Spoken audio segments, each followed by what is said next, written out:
और कितना भटकोगे आदिल सर, आगे फिर वही डेड एंड है। मेरे कातिल को कभी ढूंढ नहीं पाओगे।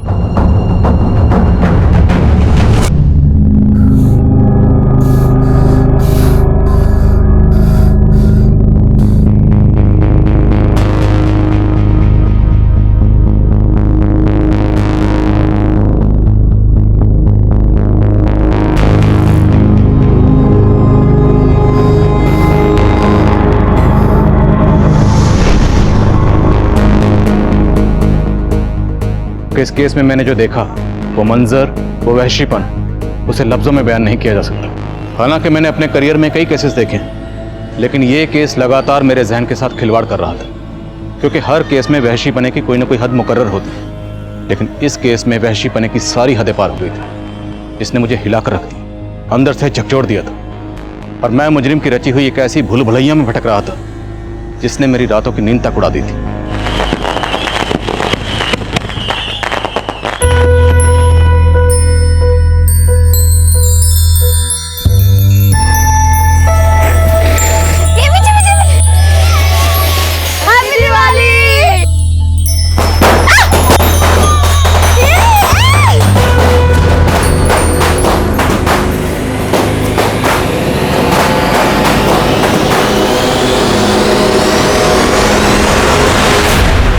तू अपनी हद में रहकर हमेशा वही काम करती है जो तुझे नहीं करना चाहिए।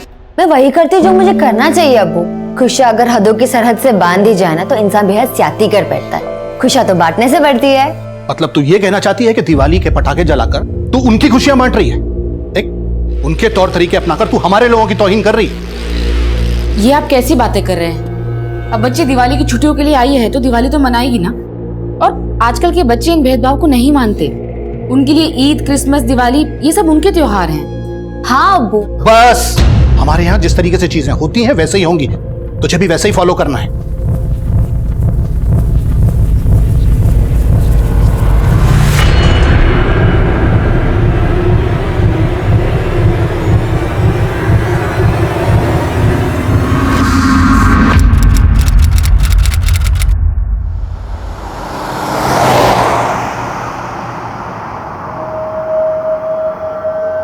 तुम्हारे अब्बू नहीं है यहाँ, फिर भी हिजाब पहना हुआ है, और तुम तो खिलाफ थी इसके।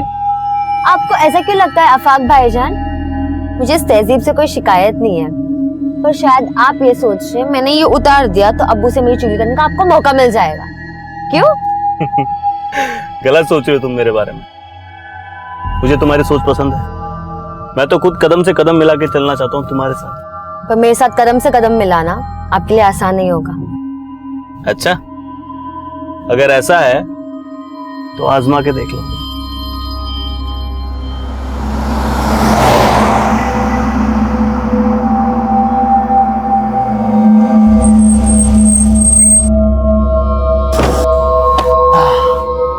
चलिए, अल्लाह हाफिज। अच्छा, सिर्फ किताबों में सर मत खपाना, ये जिंदगी उससे भी ज्यादा दिलचस्प है।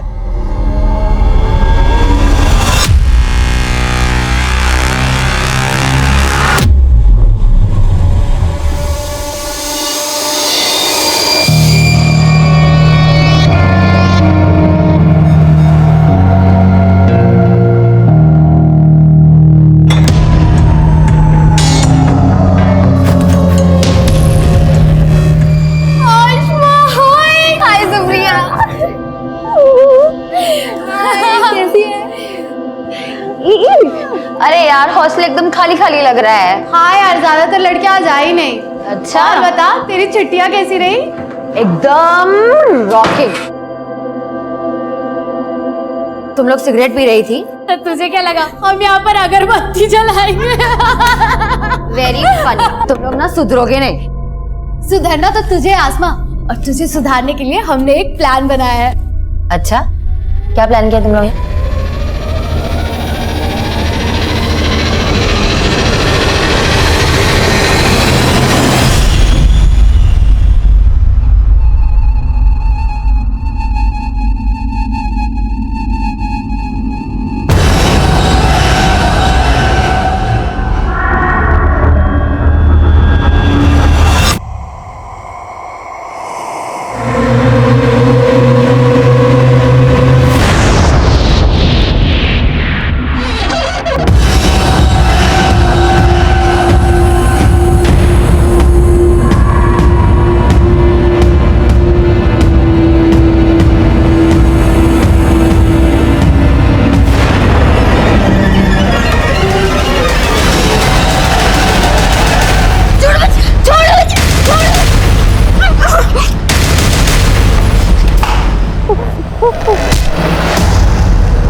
लगता है किसी लड़की का रेप हुआ है। अरे रेप नहीं, मुझे तो मर्डर लगता है, वरना इतना पुलिस नहीं होता यहाँ पर।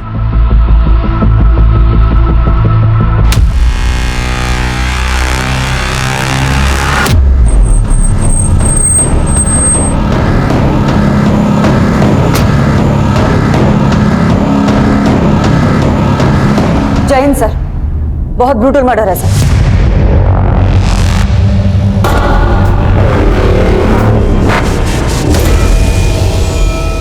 आसमा, तू अपनी हद में रहा कर। हमेशा वही काम करती है जो तुझे नहीं करना चाहिए। तुझे सुधारने के लिए हमने एक प्लान बनाया है। क्या प्लान किया तुम लोग ने?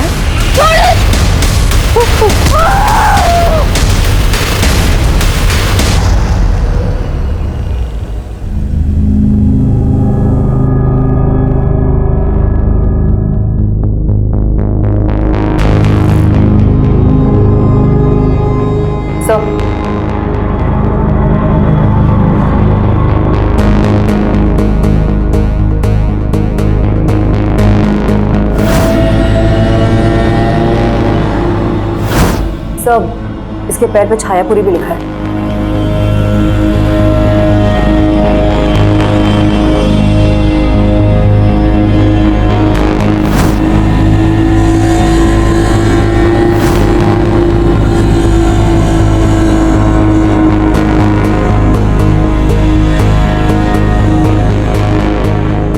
सर, इस रूम में आसमा के अलावा 2 लड़कियां और रहती हैं। एक सुप्रिया जो अभी हॉस्टल में है, और दूसरी लड़की दिवाली वेकेशन से अभी तक आई नहीं है वापस।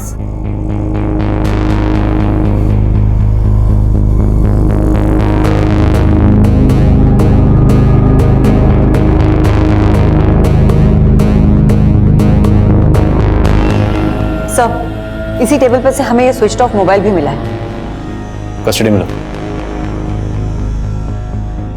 सुप्रिया, तुम आसमा की रूममेट, आसमा का बेड, तकिया सब कुछ खून से लथपथ है, और तुम कह रही हो तुम्हें कुछ नहीं पता? सर, मैं कुछ नहीं छुपा रही हूँ सर। मैं रात को रूम में नहीं थी, मैं अपने फ्रेंड्स के साथ उनके रूम में थी, और जब हम गए थे तो आसमा अकेली थी रूम पे। देख आसमा, तुझे नहीं आना तो कोई बात नहीं, लेकिन दरवाजा अंदर से बंद मत करना। मैं रात को आऊंगी तो तेरी नींद डिस्टर्ब हो जाएगी। तो तुमने जानबूझ के आसमा को दरवाजा खुला रखने के लिए कहा था? हाँ, लेकिन मैं सच कह रही हूँ सर। मैं अपने फ्रेंड के साथ उनके रूम में थी और उनसे बातें करते करते मैं सो गई, और जब सुबह उठी तो देखा।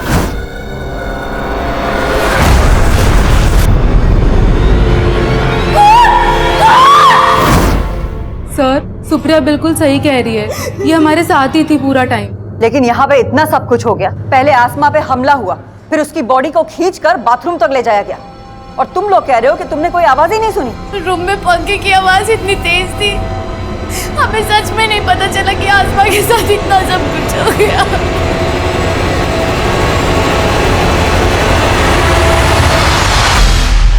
इतना ब्रूटल मर्डर, लड़की को कमरे से घसीट कर बाथरूम तक ले जाया गया। किसी ने कुछ देखा नहीं, किसी ने कुछ सुना नहीं। जरूर कोई कुछ छुपा रहा है। हो सकता है सर, लेकिन आसमा की लाश को देख के ऐसा लगता है जैसे उसके साथ रेप भी हुआ था। जरूर कोई लड़का इन्वॉल्व है, लेकिन ये गर्ल्स हॉस्टल है सर, और वार्डन का कहना है कि यहाँ पे 24 घंटे तक सिर्फ एक गार्ड ही रहता है, और एक कुक है जो सुबह आता है और रात में चला जाता है। गार्ड को हमने हिरासत में ले लिया है सर। हाँ सर, ये वही कुक है जो सुबह 6 बजे आता है और रात को 10 बजे डिनर के बाद चला जाता है। उसके बाद सोने से पहले मैं खुद पूरा राउंड लगाती हूँ। कल रात 11 सवा 11 बजे मैंने पूरा राउंड लगाया था, लेकिन सर तब सब कुछ ठीक था, और सुबह सुप्रिया की 5 बजे आवाज आई, तब सब पता चला। आसमा का हॉस्टल में किसी से कोई झगड़ा? नहीं सर।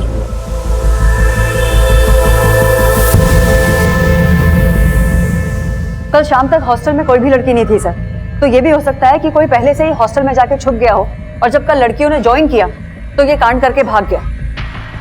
पॉसिबल है। हम ये अज्यूम कर रहे हैं कि आसमा का पहले रेप हुआ फिर कत्ल हुआ। अब सच क्या है ये पोस्टमार्टम रिपोर्ट बताएगी। हॉस्टल का कोना कोना स्कैन करो और सबकी हैंडराइटिंग के सैंपल्स लो।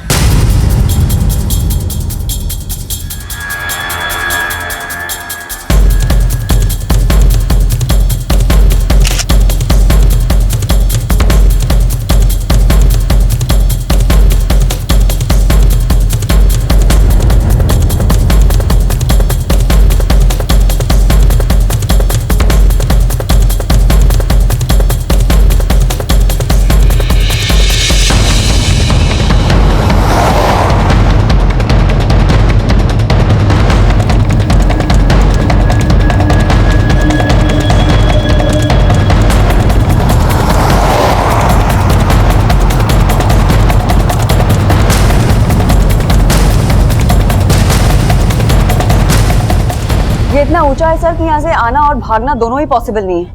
देखो, अगर कोई सीढ़ियों से आया तो पक्का मेन गेट से एंट्री मारी होगी, मतलब गार्ड झूठ बोल रहा है। और अगर कोई यहाँ से आया तो फिर ये किसी पेशेवर मुजरिम का काम। सर यहाँ कहीं सीसीटीवी भी नहीं है, तो दोनों ही पॉसिबिलिटीज हैं। हॉस्टल के आसपास सबसे पता करो, जहां भी सीसीटीवी मिले उसे खंगालो, और हॉस्टल में जितने भी लोगों का आना जाना था एक एक की डिटेल निकालो।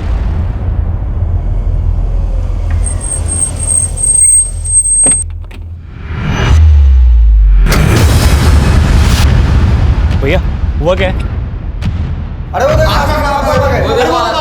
मैडम, आपकी बेटी का रेप करके मर्डर कर दिया गया है, इस बारे में आप क्या कहेंगे?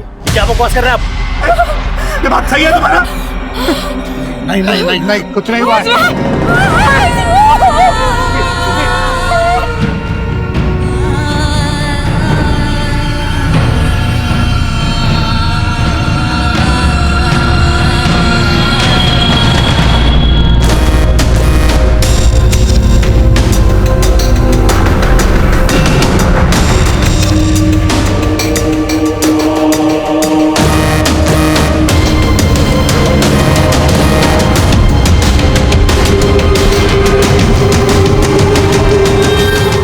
थर्ड फ्लोर पुलिस ने सील किया हुआ है।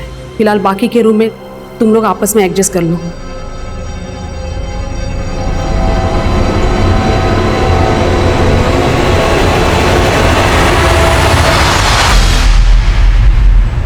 मैं ऐसे कैसे विश्वास कर लूं कि मेरी आसमा? आप बैठिए, मुझे बैठिए। कुछ नहीं पता, मुझे एक बार मेरी बेटी को दिखा दीजिए प्लीज, मुझे एक बार मेरी बेटी को देख लेने दीजिए ना मैडम। मैम आप बैठिए सर, प्लीज।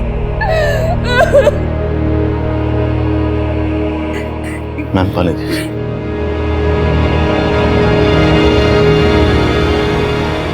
देखिए, आसमा की बॉडी को हमने पोस्टमार्टम के लिए भेजा है। मैं वो सब कुछ नहीं जानती, मुझे बस एक बार मेरी बेटी से मिल लेने दीजिए, एक बार।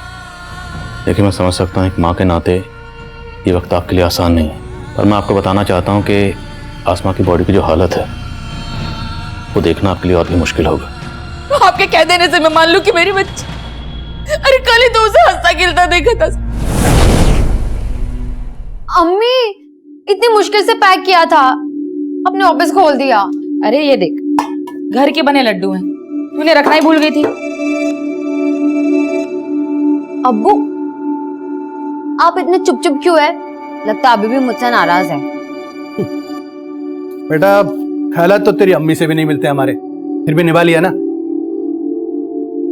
तू तो बच्ची है हमारी। वाह फूफा, अस्सलाम वालेकुम फूफी।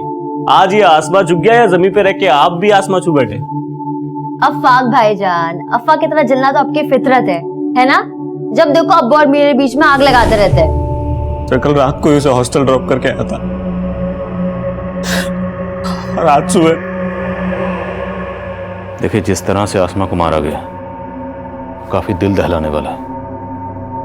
ये जरूर किसी ऐसे शख्स का काम है जिसकी आसमा से गहरी रंजिश रही होगी। तो क्या आसमा ने कभी आप लोगों से इसके खिलाफ कुछ कहा था?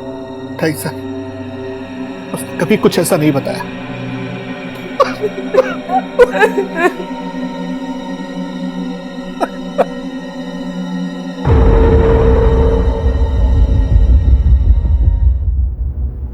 अच्छा सुन लो,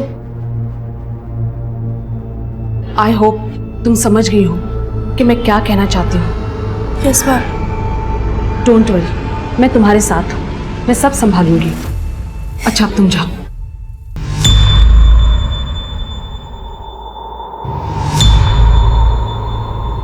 हमने कई लोगों की हैंडराइटिंग ली है सर, लेकिन किसी की भी लिखावट इस लेटर की लिखावट से मैच नहीं करती। हमने बहुत सारे लोगों के फुटप्रिंट्स भी लिए हैं, लेकिन अभी तक किसी के खिलाफ कुछ पता नहीं चल पाया। क्राइम सीन पर ये लेटर मिला और आसमा के बदन पर छायापुरी लिखा हुआ था।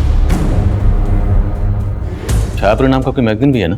जी हाँ सर, इस मैगजीन के अंदर सेक्स रिलेटेड कंटेंट ही छपता है। मैं कमिंग सर? क्या मैं? सर, आसमा की प्रीलिमिनरी पोस्टमार्टम रिपोर्ट आ गई है। सर, रिपोर्ट के मुताबिक आसमा का रेप हुआ था और उसकी मौत सर पे चोट लगने की वजह से हुई थी।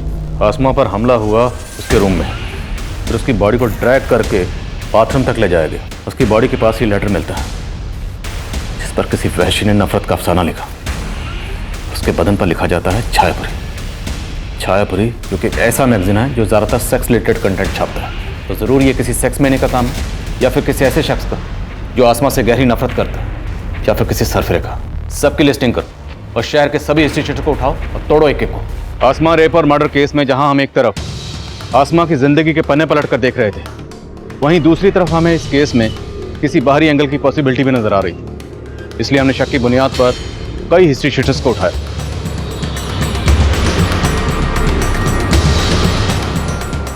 सबके डीएनए सैंपल्स, हैंडराइटिंग और फुटप्रिंट्स लिए गए। हमने हर वो मुमकिन कोशिश की जिससे हम जल्द से जल्द मुजरिम तक पहुंच सके। हॉस्टल का गार्ड भी हमारा स्ट्रॉन्ग सस्पेक्ट, उससे सच उगलवाने के लिए हमने कई तरीके अपनाए। मैडम मैंने कुछ नहीं किया। अब तू नहीं बचेगा। तेरा डीएनए टेस्ट लेंगे और 2 मिनट में पता चल जाएगा कि आसमा का मर्डर और रेप तू नहीं किया। मैडम मैं आपको सब कुछ बताना चाहता था, लेकिन वार्डन मैडम ने रिक्वेस्ट की थी कि मैं रमन भाई के बारे में आपको कुछ भी ना बताऊं। रमन कौन है? वार्डन मैडम का छोटा भाई, उनका अक्सर हॉस्टल में आना जाना, और वो कल रात भी आए थे। उनका हॉस्टल में दीप्ति नाम की एक लड़की से अफेयर है।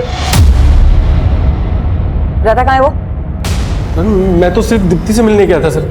सर आसमा को तो मैं जानता ही नहीं हूँ, मैं कसम से बोल रहा हूँ, सच मैंने कुछ नहीं किया सर। अगर तुम्हारे भाई रमन ने कुछ नहीं किया तो गार्ड को उसका नाम लेने से मना क्यों किया? मैं डर गई थी मैडम, मैं अपने भाई की हरकतों से परेशान थी, लेकिन मेरा यकीन कीजिए उसने कुछ नहीं किया। आप चाहो तो वो दीप्ति से पूछिए, उसने कुछ नहीं किया।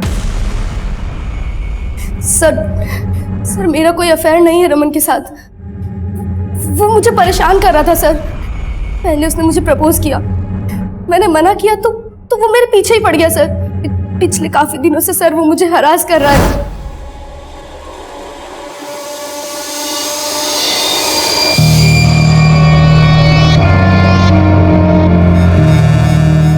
मैं उसका फोन नहीं उठा रही थी तो वो उस रात हॉस्टल में आ गया।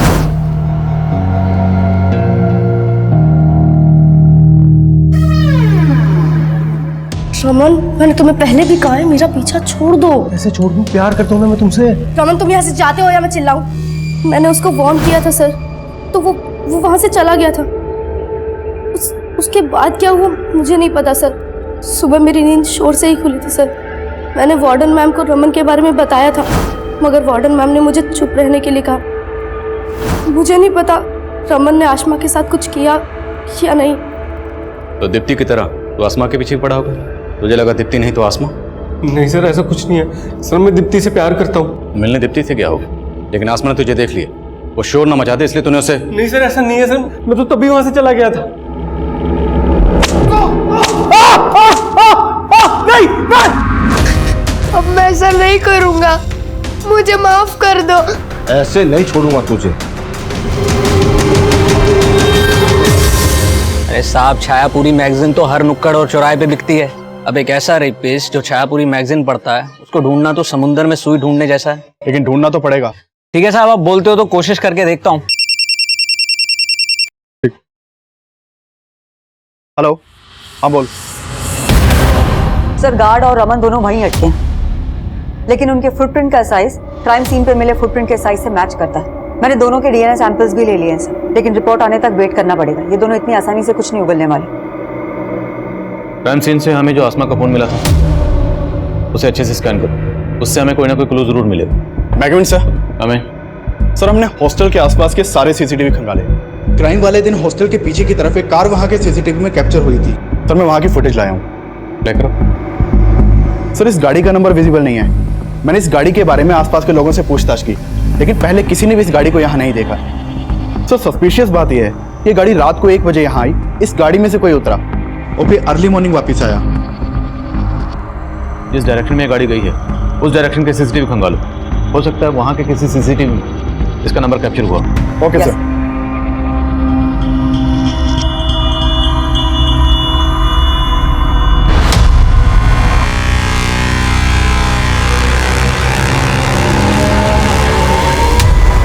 अनुराग इधर आना। Yes ma'am. ये आसमा के फोन पे अफाक नाम के लड़के के पास मिस कॉल है। मैम अफाक तो आसमा का कजन है जो आसमा के पेरेंट्स के साथ आया था। अफाक ने आसमा को 5 बार कॉल किया, लेकिन आसमा ने एक भी बार रिसीव नहीं किया। लेकिन बाद में आसमा की अपनी मदर से बात हुई है। ये चक्कर क्या? आसमा के पेरेंट्स से दोबारा मिलना पड़ेगा। ये वही गर्ल्स हॉस्टल है जहां आसमा का इतना ब्रूटल रेप और मर्डर हुआ, पर पुलिस अभी तक इस केस में नाकाम नजर आ रही है। अब अफसोस करने का क्या फायदा? वक्त रहते अगर आसमा के पर काट दिए होते तो यह दिन नहीं देखना पड़ता। चारों तरफ इज्जत का कचरा हो रहा है। आपको अपनी इज्जत की पड़ी, अपनी बच्ची का कोई दुख नहीं। दुख है मुझे, इसीलिए कोस रहा हूं तुझे। एक नहीं सुनती थी मेरी। पता नहीं वहां किस लड़के के साथ चक्कर चल रहा था उसका वहां। उसके साथ इतना कुछ हुआ और आप उसको ही...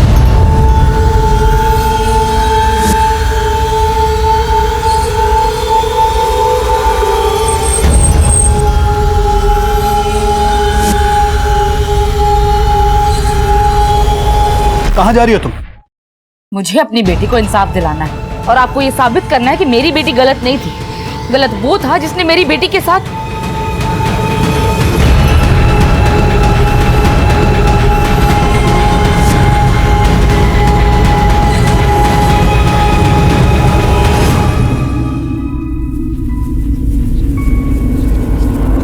मैं आपसे अफाक के बारे में बात करना चाहती हूँ। क्या आमना का और अफाक का कोई इशू था?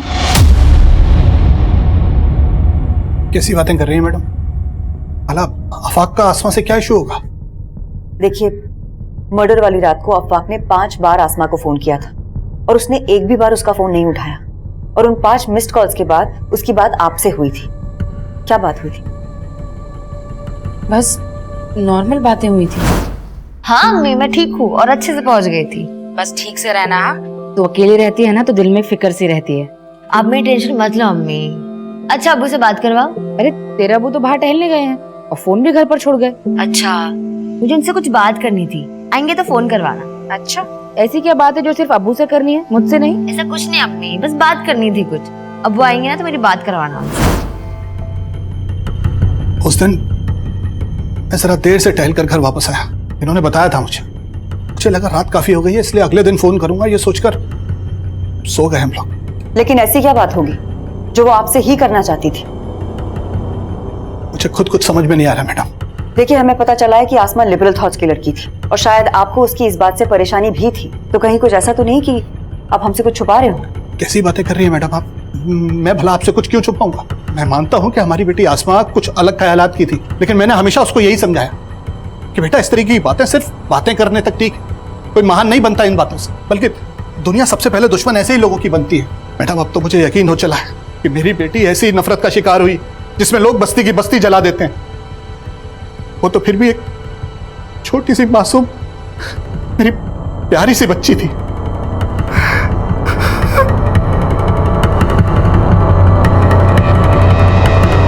ठीक है, मैं आता हूं। सर मैंने ब्रोथल में फील्डिंग लगाई तो एक टिंडा नाम के आदमी का मालूम चला। कौन टिंडा? ये आदमी है साहब। ब्रोथल में काफी आना जाना है इसका। काफी वहशी है ये आदमी। वो टिंडा है ना, दिमाग से एकदम सटका हुआ है। जो भी उसके साथ जाती है ना, उसका हालत खराब कर देता है। एक नंबर का जानवर है, जानवर। आप एक बार देख लो, हो सकता है ये वही सनकी आदमी हो जिसे आप ढूंढ रहे हैं। आसमा के पेरेंट्स से अफाक के बारे में बात की?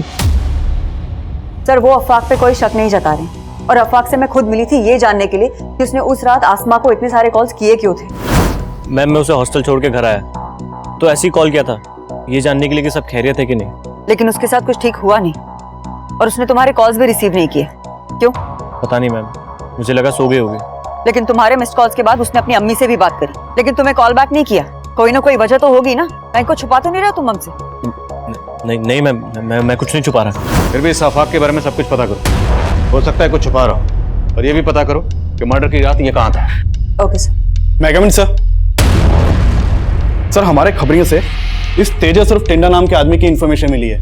सर, इसके बारे में जो भी पता चला उस हिसाब से शक किसी के ऊपर जाता है। सर, मैंने चेक किया, मर्डर वाली रात इसका फोन हॉस्टल वाले एरिया में ही एक्टिव था। उठाओ इसे।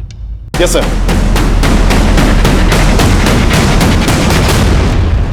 मुझे क्यों लाए साहब? मैंने कुछ नहीं किया। तू क्या कर सकता और क्या नहीं कर सकता सब पता लगा लिया हमने। आसमा के ऊपर बुरी नजर थी ना तेरी? साहब मैं किसी आसमा वासमा को नहीं जानता साहब। और उस रात तो मैं किसी और आइटम के साथ था। किसके साथ था? उमा साहब प्रोस्टिट्यूट है। मैं मानता हूँ साहब, मैं ऐसा ही हूँ, सिर्फ प्रोस्टिट्यूट्स के साथ ही सोता हूँ। लेकिन साहब आज तक मैंने कभी किसी आम लड़की के ऊपर बुरी नजर नहीं डाली साहब। टिंडा के पैर के साइज क्राइम सीन पर मिले फुटप्रिंट के साइज से मैच कर रहे हैं। लेकिन सर ये टिंडा बहुत मोटी चमड़ी का है, बहुत तोड़ा लेकिन फिर भी कुछ नहीं उगला। इस टिंडा का भी डीएनए और हैंडराइटिंग सैंपल लो। सर सर आज सुबह संत नगर पुलिस ने विक्रमपुर एरिया से एक अज्ञात गाड़ी जब्त की है। ये देखिए सर, ये विनय नाम के एक आदमी की गाड़ी है जो संत नगर में रहता है। सर उसने अपनी गाड़ी चोरी होने की कंप्लेन लिखवाई थी और सर ये गाड़ी उसी शाम चोरी हुई है जिस रात आसमा का मर्डर हुआ है और इस गाड़ी का कलर उस कार के कलर से मैच करता है जो गर्ल्स हॉस्टल के बैक साइड में देखी गई थी। ये गाड़ी चुराई गई संतनगर से, जो उस हॉस्टल से 7-8 किलोमीटर की दूरी पर है। तो कोई इतनी कम दूरी तय करके कार चुराने के बाद मर्डर करने क्यों आएगा? मेरा मतलब है चोरी की हुई कारें ज़्यादातर लूट और रॉबरी में इस्तेमाल होती या फिर लाश डंप करने के लिए। लेकिन यहाँ तो रात भर लाश भी उस हॉस्टल में थी और अगली सुबह तक ये कार भी वहीं थी। और अगर ये कत्ल इसी कार चुराने वाले ने किया है तो ये इतनी देर वहाँ क्यों रुकेगा? लेकिन सर हम किलर को सरफिरा भी तो समझ रहे हैं। हो सकता है ये चोर वही हो जिसे हम ढूंढ रहे हैं। ठीक है, संतनगर पुलिस के टच में रहो और पता करो कि कार चुराने वाला कौन हो सकता है और हॉस्टल एरिया का डंप डाटा स्टडी करो। हो सकता है वहाँ से कोई सस्पिशियस नंबर सामने आए। यस। आपने अफाक को आसमा के साथ हॉस्टल क्यों भेजा था? अभी अचानक तुमने अजीब सा सवाल क्यों पूछा? सवाल तो ये है कि आसमा आपसे क्या बात करना चाहती थी जो उसने मुझे नहीं बताई, या आपने अफाक को कुछ बोला जो मुझे नहीं बताया?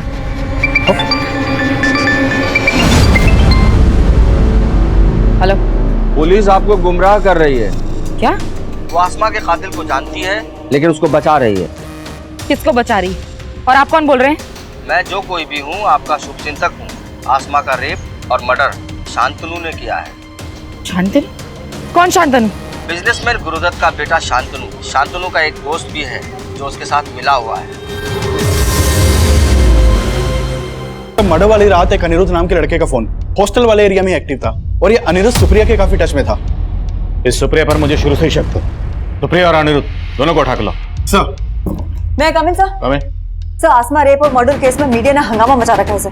न्यूज आ रही है टीवी पे। चलो टीवी चलाओ। हम पहले पुलिस पर भरोसा कर रहे थे लेकिन अब हमारा भरोसा उन पर से उठ। लेकिन आपका पुलिस पर से भरोसा क्यों उठ गया? कि पुलिस मेरी बेटी के कातिल को बचा रही है। आसमा को न्याय दो!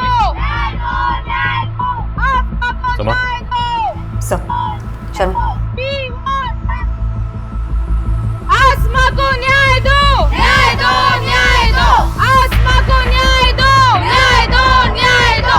We want justice! We want justice! आसमा को न्याय दो! न्याय दो! न्याय दो! We want justice! We want justice! आपको कोई गलतफहमी हुई है? कोई गलतफहमी नहीं हुई है मैडम। लेकिन आपको क्यों ऐसा लग रहा है कि हम किसी को बचा रहे हैं? आखिर वजह क्या है? आसमा का रेप और मर्डर शांतनु ने किया है। शांतनु? कौन शांतनु? आप उस बिजनेसमैन के बेटे शांतनु को बचा रहे हैं। शांतनु? मैम इस शांतनु अनिरुद्ध का दोस्त है जिसका नंबर हमें सुप्रिया के कॉल रिकॉर्ड से मिला था। वो मर्डर वाली रात शांतनु का नंबर भी हॉस्टल वाले एरिया में ही बंद था। लेकिन उस पीसीओ से फिरोजा को किसने फोन किया था ये हमारे लिए जानना बहुत जरूरी है। एक काम करो, अनिरुद्ध, शांतनु और सुप्रिया इन तीनों को लेकर आओ और पीसीओ पे भी जाके आओ। Okay ma'am. तो अनिरुद्ध और शांतनु तुम लोग उस रात हॉस्टल गए थे या नहीं? हाँ सर, ये दोनों गर्ल्स हॉस्टल में आए थे लेकिन सर ये लोग मुझसे और मेरी फ्रेंड से मिलने आए थे। उस रात हॉस्टल में ज्यादा लड़कियां नहीं थी इसीलिए हमने पार्टी प्लान किया था। मैंने आसमा को भी इनवाइट किया था सर। व्हाट? तू उन लोगों को यहाँ बुला रही है? पागल हो गई सुप्रिया? किसको पता चला ना तुझे यहाँ से निकाल देंगे। लेकिन उसने आने से मना कर दिया। फिर हम लोग दूसरे रूम में पार्टी कर रहे थे। तुम्हारे हॉस्टल में मेल्स के आने पर पाबंदी है, है या नहीं? तो तुम लोग हॉस्टल में कैसे घुसे? वो भी इतनी रात को?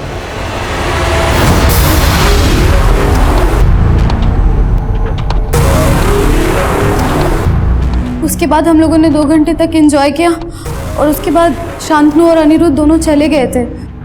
सर उसके बाद सच में मैं अपने फ्रेंड्स के साथ ही सो गई थी। तुम चुप रहोगे? तुम्हें क्या लग रहा है हम तुम्हारी बातों में आ जाएंगे? तुम इन्हें बचा लोगी? बोलो तुम लोग, साफ साफ बोलो, उस रात हॉस्टल में क्या हुआ था? सर हमने आसमा के साथ कुछ भी नहीं किया है सर, बिलीव अस। सर मैं मानता हूं कि हमने गलती की, लेकिन हमने कुछ नहीं किया सर। सर मैंने अनिरुद्ध और शांतनु के डीएनए और हैंडराइटिंग सैंपल्स लेने के लिए बोल दिया है।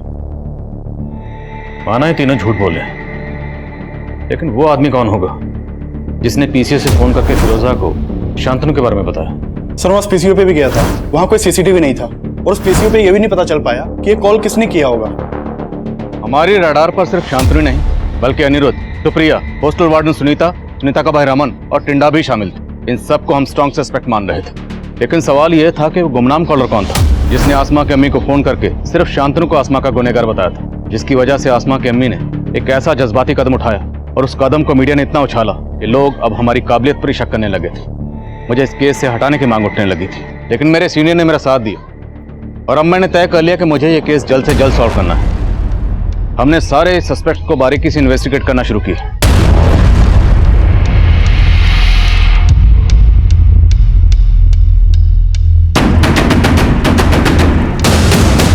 अफवाक के बारे में कुछ बातें मालूम चली हैं सर। आसमा के अब्बू अफवाक से आसमा की शादी कराना चाहते थे, लेकिन आसमा को अफवाक बिल्कुल पसंद नहीं था और इसी सिलसिले में मैं उसके अम्मी और अब्बू से भी मिली थी। आसमा पहले भी अपने अब्बू को मना कर चुकी थी कि वो अफाक से शादी नहीं करना चाहती, लेकिन फिर भी इन्होंने जानबूझ के अफाक को आसमा के साथ हॉस्टल भेजा। नहीं मैडम, ऐसा कुछ भी नहीं है। मैं बस ये चाहता था कि अफाक और आसमा एक दूसरे को जान लें, समझ लें, और मैं गारंटी से कह सकता हूँ मैडम, अफाक ने आसमा के साथ कुछ भी गलत नहीं किया होगा। आसमा की फैमिली काफी कंजर्वेटिव है सर, और आसमा आजाद ख्यालों की लड़की थी। आसमा की अम्मी ने हमें यह भी बताया कि आसमा को लगता था कि अफाक भी उसके पेरेंट्स की तरह कंजर्वेटिव ही होगा, और उसने अपने पेरेंट्स के सामने अफाक को साफ साफ मना भी कर दिया था। अफाक को मैंने हमेशा भाई की नजर से देखा है, लेकिन अब आप कह रहे कि मैं शादी कर लूं? मैं अफाक से शादी नहीं करना चाहती। अगर कोई और पसंद है तो वो भी बता दे। अगर कोई और पसंद होता तो मैं बता देती, लेकिन मैं आपसे शादी नहीं करूंगी। फिर भी इस अफवाह को थाने में बुलाकर अच्छे से पूछताछ करो। राइट। मैं मानता हूँ आसमा मुझसे निकाह नहीं करना चाहती थी, लेकिन उस दिन मैं उसके अब्बू की मर्जी से उसके साथ गया था। मैंने उसे उसके फैसले के बारे में दोबारा सोचने के लिए बोला। मुझे तुम्हारी सोच पसंद है, मैं तो खुद कदम से कदम मिला के चलना चाहता हूँ तुम्हारे साथ। तो मेरे साथ कदम से कदम मिलाना आपके लिए आसान नहीं होगा।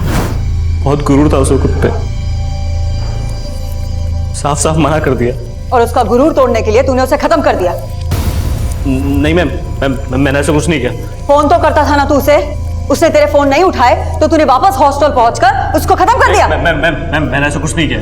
मैम मैं तो उससे प्यार करता था, मैं क्यों करूंगा ऐसा? मैम लेके जाओ इसको, इसका हैंडराइटिंग और डीएनए सैंपल ले लेना। मैम मेरी बात मैम, मैंने कुछ नहीं किया। मैं कम इन सर। कम इन। सर आसमा के मदर को जिस पीसीओ से कॉल किया गया था, वो मैंने उस एरिया के सीसीटीवी स्कैन किए, उसमें एक सस्पिशियस आदमी कैप्चर हुआ है। उठाओ इसे। सर सर मैंने कुछ नहीं किया, मैं अपने बेटे चिंटू को बचा रहा था सर। चिंटू ने ऐसा क्या किया? दरअसल चिंटू दुकान का सामान लेने हॉस्टल जाता था सर। वो बच्चा था इसलिए गार्ड भी उसे अंदर जाने देता था, लेकिन बचपने में वो आसमा को पसंद करने लग गया था। मेरे ही मोबाइल से उसने आसमा के कुछ वीडियो रिकॉर्ड कर लिए थे। अब मैं ऐसा नहीं करूंगा, मुझे माफ कर दो। ऐसे छोड़ने वाला नहीं तुझे, 1 घंटे तक ऐसे ही खड़ा रहना। Video recording? कैसे वीडियो? नॉर्मल सा वीडियो सर, जो मैंने अब डिलीट कर दिए हैं। मुझे ऐसा लगता था कि कहीं आप उसकी वजह से मेरे बेटे तक न पहुंच जाए, इसीलिए मैंने पीसीओ से झूठा कॉल किया था। आसमा का रेप और मर्डर शांतनु ने किया है सर। मुझे मालूम था कि शांतनु और उसका दोस्त हॉस्टल में जाते थे। मुझे शुरू से लग रहा था कि ये काम उन दोनों लड़कों ने किया है, इसीलिए सर मैंने ये सब वो किया। आसमा रेप और मर्डर केस में अब एक नाबालिग बच्चे चिंटू की कुछ ऐसी हरकतें सामने आई जिसने इस केस को एक नया मोड़ दे दिया। लेकिन चिंटू के फादर ने जो शातिरपना किया था, उसे भी हमारी सस्पेक्ट लिस्ट में जोड़ रहा था। हमने उसका डीएनए, हैंडराइटिंग सैंपल्स और फुटप्रिंट्स लिए, और आसमा के कजन अफाक के भी हम डीएनए रिपोर्ट का इंतजार कर रहे थे। लेकिन इसके अलावा हमारे हाथ कोई पुख्ता सबूत नहीं लग रहा था। मैं एक अजीब सी गफलत में था। अक्सर यही सोचता रहता कि क्या हम सही डायरेक्शन में थे। ये केस मुझे लगातार झकझोर रहा। क्राइम सीन के मंजर मुझे रात भर सोने नहीं देते थे। ऊपर से मीडिया का प्रेशर इतना ज्यादा था कि कि मेरे सीनियर्स ने इस केस को सॉल्व करने के लिए मेरे लिए एक डेडलाइन मुकर्रर कर दी। मैं अक्सर ये सोचकर परेशान हो जाता कि अगर मैं इस केस को सॉल्व ना कर पाया तो क्या उस मासूम बच्ची आसमा को कभी इंसाफ मिल पाएगा? मैं कम इन सर? तबे सर, मैं उस कार चोर के बारे में पता कर रही थी तो पता चला है कि पूरे डिस्ट्रिक्ट में पिछले 25 दिनों में 20 गाड़ियां चोरी हुई हैं और इनमें से ज्यादातर गाड़ियां कुछ दिनों के गैप के बाद कहीं भी खड़ी मिल गई। 25 दिनों में 20 गाड़ियां? जी सर। मतलब तकरीबन हर रोज एक गाड़ी चोरी हो रही थी? Yes sir. जिन एरिया से ये कार्स चोरी हुई है वहां कहीं कहीं चोर सीसीटीवी फुटेज में कैप्चर हुआ है, लेकिन चेहरा कहीं भी क्लियर नहीं है। ये देखिए सर, यहाँ कहीं भी इसका चेहरा क्लियर नहीं है, लेकिन सर इसकी चाल में एक लचक है जो हर फुटेज में एक जैसी है। और सर हॉस्टल के बैक साइड के सीसीटीवी फुटेज में भी उस आदमी की चाल में ऐसी ही लचक दिख रही थी। और सर हो सकता है कि हॉस्टल के बैक साइड में जो कार देखी गई थी वो भी इसी ने चुराई हो और आसमा के मर्डर और रेप में भी इसी का हाथ हो। लेकिन सर ये दुबला पतला आदमी जो सही से चल नहीं सकता, सर ये कैसे हिम्मत करके हॉस्टल के अंदर घुसा होगा और उसने आसमा का रेप और मर्डर किया होगा? हो सकता है ये वो ना हो जिसकी तलाश हमें, लेकिन फिर भी कंफर्म करना जरूरी है कि उस रात ये गाड़ी यही वहां लेकर आया था। हॉस्टल के आसपास सब जगह पता करो, क्या उस रात कोई ऐसा आदमी देखा गया था जो इसकी तरह लंगड़ा कर चल रहा था?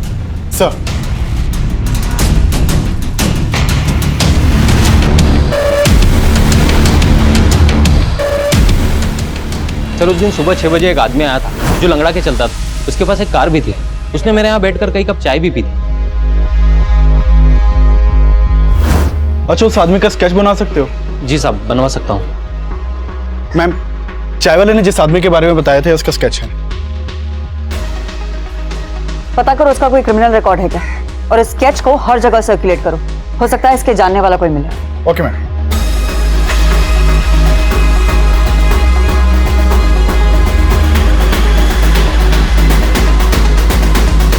सर जानता हूँ इसको, ये सखाराम है। सखाराम कहाँ रहता है ये? सर घर तो मालूम नहीं है, लेकिन आगे ये गैरेज है, वहाँ मैकेनिक का काम करता है।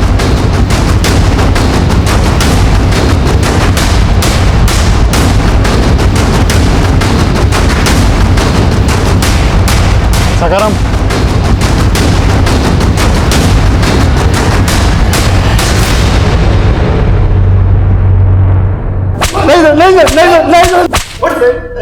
नहीं साहब, मैं मानता हूँ कि मैं गाड़ी चुराता हूँ, लेकिन सर मैंने किसी लड़के के साथ कुछ नहीं किया।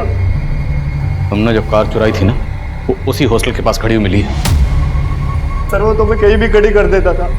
सर दरअसल मेरे घर में एसी नहीं है और मुझे गर्मी बर्दाश्त नहीं होती है सर मैं गाड़ी चुराता हूँ और कहीं ले जाके उसका एसी ऑन करके सो जाता हूँ और अगले दिन कहीं भी गाड़ी छोड़ देता हूँ सर। इसकी गर्मी दूर करो, खिलाओ इसको ठंडी ठंडी हवा। सर नहीं। इसका भी डीएनए और हैंडराइटिंग सैंपल्स लो। सर अब पुलिस ने आसमा रेप और मर्डर केस में एक ऐसे आदमी को गिरफ्तार किया है जो ठीक से चल भी नहीं सकता, और पुलिस सोच रही है ऐसा आदमी हॉस्टल की तीसरी मंजिल की खिड़की तक चढ़ा और आसमा के साथ रेप और मर्डर किया। क्या पुलिस ऐसे आदमी को अंदर करके वाकई किसी को बचाने की कोशिश तो नहीं कर रही? मैं कमिंग सर? सर सखाराम भी कुछ नहीं उगल रहा है और शांतनु और अनिरुद्ध का डीएनए आसमा की बॉडी पे मिले डीएनए से मैच नहीं करता। और चिंटू के फादर का डीएनए? सर उसकी डीएनए की रिपोर्ट आने वाली है। मैं कमिंग सर?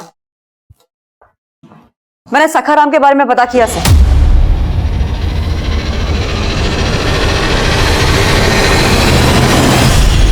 अब तेरा नाटक खत्म।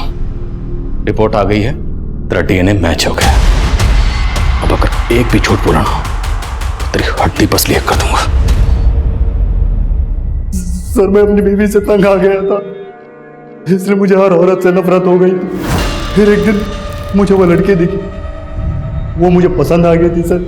उसके बाद मैं उसके पीछे पीछे हॉस्टल गया। मालूम चला कि हॉस्टल बंद है और सारी लड़कियां छुट्टी पर गई। जब छुट्टियां खत्म हुई तो उसके बाद मैं उस रात वहाँ पहुँचा।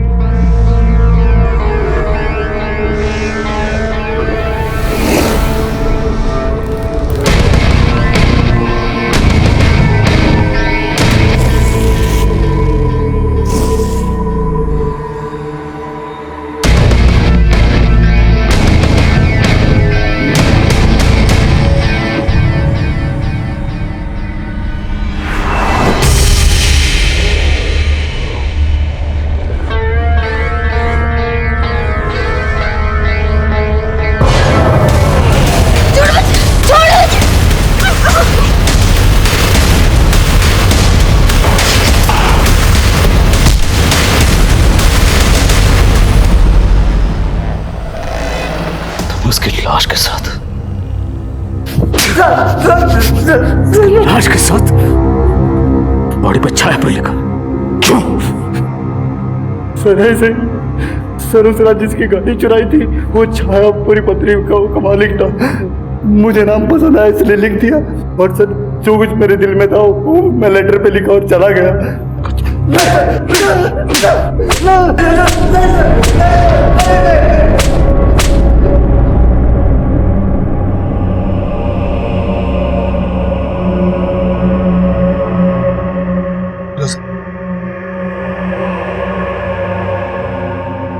अब बोल रहे थे ना मेरी बेटी का वहां किसी लड़के के साथ चक्कर, देख लिया ना क्या सच सामने आया। मैं तुमसे माफी मांगता हूं फिरोजा, मैं कभी आसमा को समझ ही नहीं पाया।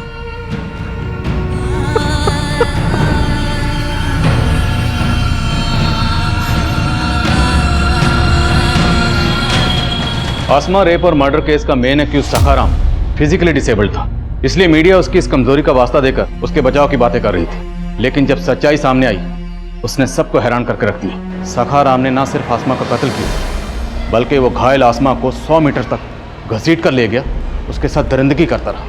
लेकिन हॉस्टल में मौजूद किसी ने कोई आवाज़ नहीं सुनी, किसी ने कुछ नहीं देखा, कुछ नहीं सुना। जबकि उस रात हॉस्टल में सखाराम के अलावा वार्डन सुनीता का भाई रमन और सुप्रिया के दोस्त अनिरुद्ध और शांतनु भी मौजूद थे, जो गलत तरीके से हॉस्टल में दाखिल हुए थे। जिससे साबित होता है कि आसमा एक ऐसे प्रमाइसिस में रह रही थी जहाँ पर सिक्योरिटी ताक पर थी। इसलिए उस रात आसमा के साथ जो भी हो उसमें हॉस्टल के स्टाफ के साथ साथ बाकी लोग भी जिम्मेदार हैं। आज इंटरनेशनल वुमेन्स डे पर आसमा की कहानी आप सभी को बताकर मेरा मकसद ये बताना है कि आसमा की मौत से सिर्फ उसके परिवार को गहरा नुकसान नहीं हुआ, बल्कि ये नुकसान हमारे पूरे समाज का नुकसान, क्योंकि हमने आसमा को खोकर एक ऐसी टैलेंटेड और सेंसिटिव शख्सियत को खोया है जो अपनी सोच से एक प्रगतिशील समाज के निर्माण का मादा रखती थी।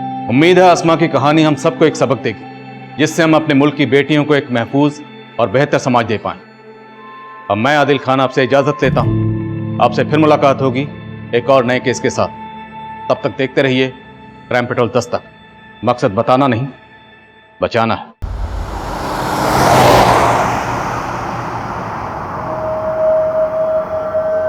तुम्हारे अब्बू नहीं है यहाँ, फिर भी हिजाब पहना हुआ है, और तुम तो खिलाफ थी इसके। आपको ऐसा क्यों लगता है आफाक भाईजान? मुझे इस तहजीब से कोई शिकायत नहीं है, पर शायद आप ये सोच रहे हैं मैंने ये उतार दिया तो अब्बू से मेरी चुगली करने का आपको मौका मिल जाएगा। क्यों? गलत सोच रहे हो तुम मेरे बारे में। मुझे तुम्हारी सोच पसंद है, मैं तो खुद कदम से कदम मिला के चलना चाहता हूँ तुम्हारे साथ। पर मेरे साथ कदम से कदम मिलाना आपके लिए आसान नहीं होगा। अच्छा, अगर ऐसा है तो आजमा के देख लो।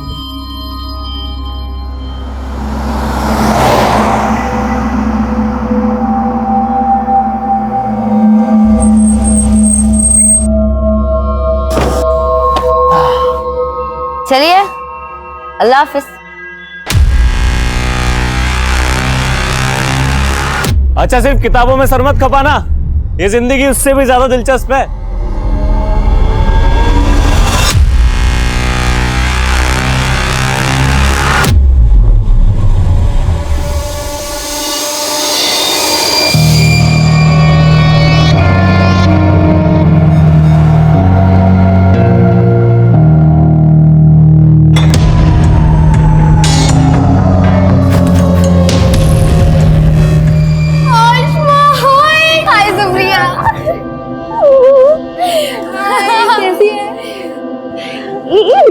अरे यार, हॉस्टल एकदम खाली खाली लग रहा है। हाँ यार, ज्यादातर लड़कियां आज आई नहीं।